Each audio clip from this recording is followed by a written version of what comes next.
Hey everybody, it is Professor Hatch. Just real quick, gonna look at the debate ABIB 1 assignment. So the assignment is to find three sources, and there are two of these assignments, and they're worth 50 points each, so it's kind of an important 50 points. Um, Three assignments per ABIB. An ABIB is short for annotated bibliography. If you had English 1A with me, then you're already familiar with it. If you didn't, then maybe you're familiar with it, maybe not, I don't know. In any case, you need to find three sources, and then for each source you find, you need the following three things: a works cited entry for the source, the summary of the source, and just one or two sentences describing how you can use this source to help you make your argument. Um, I am gonna real quick go over to the RCC uh, homepage. And let's see, academics, really?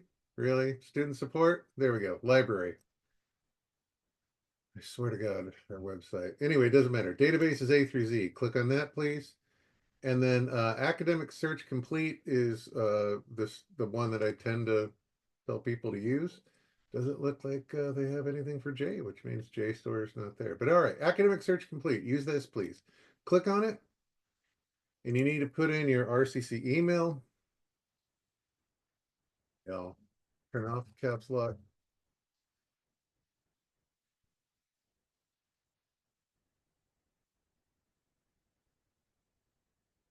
This video needs to be really short. There we go. Okay. So academic search complete. Now, I don't know what you're going to be debating. So I'm just going to come up with systemic racism in Hollywood. And that gives me zero results, which I find impossible to believe. So I'm going to broaden that out to just systemic racism and 2,183 results. Great. Over here on the left, is it on the left? Looks like they may have changed it. Nope, filters. So you're going to click, just to make sure you saw it, up here, right under the search bar, it says all filters. Click that, please.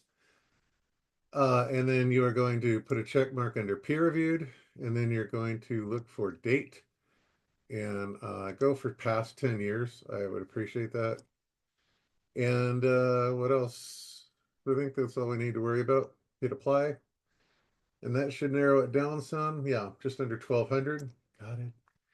So because I have already on this page included a video that I've recorded, I don't know, much much earlier than when the semester started, but this is a video talking about how to find academic sources and why they're important to use.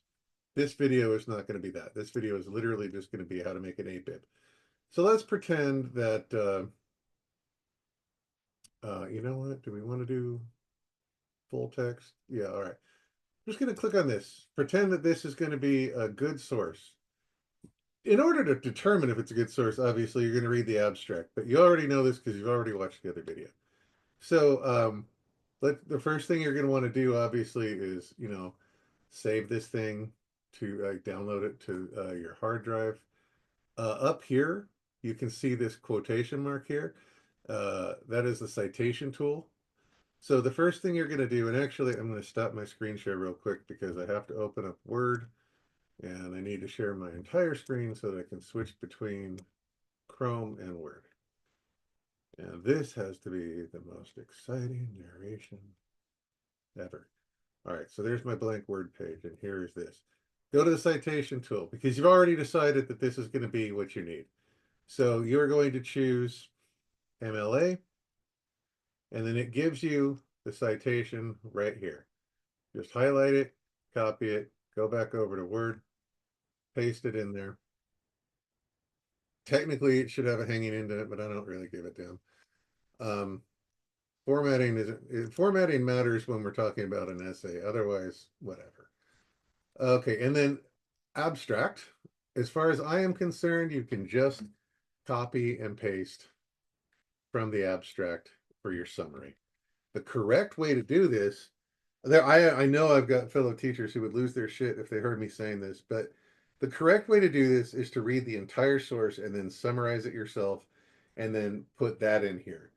But also, as we established on day one, you're all like taking 4 to 6 classes and working 20, 30 hours a week, if not full time, and you have whatever family obligations, and God forbid you actually want to date someone.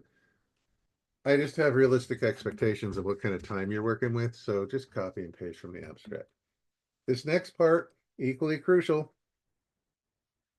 I can use this source to help me prove that, and then I don't know, I'm not even going to make something up. I'm just going to put a big blank there.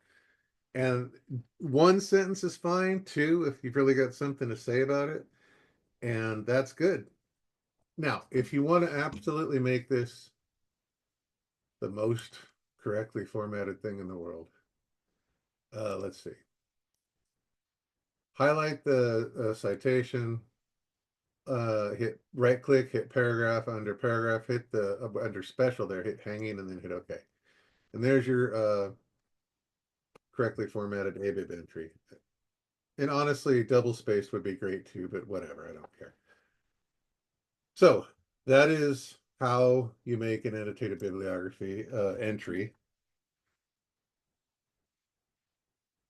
If you do that 3 times for 3 separate sources, obviously for 3 separate sources, then this is what an ABIB is going to look like. Save this, upload it to Canvas, and you're done.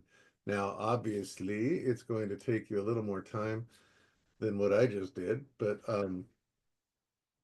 putting the ABIB together is going to take you about this much time. The time of the part of this that's time consuming is the part where you're going to be, reading sources and making sure that they're useful to you and not just talking out.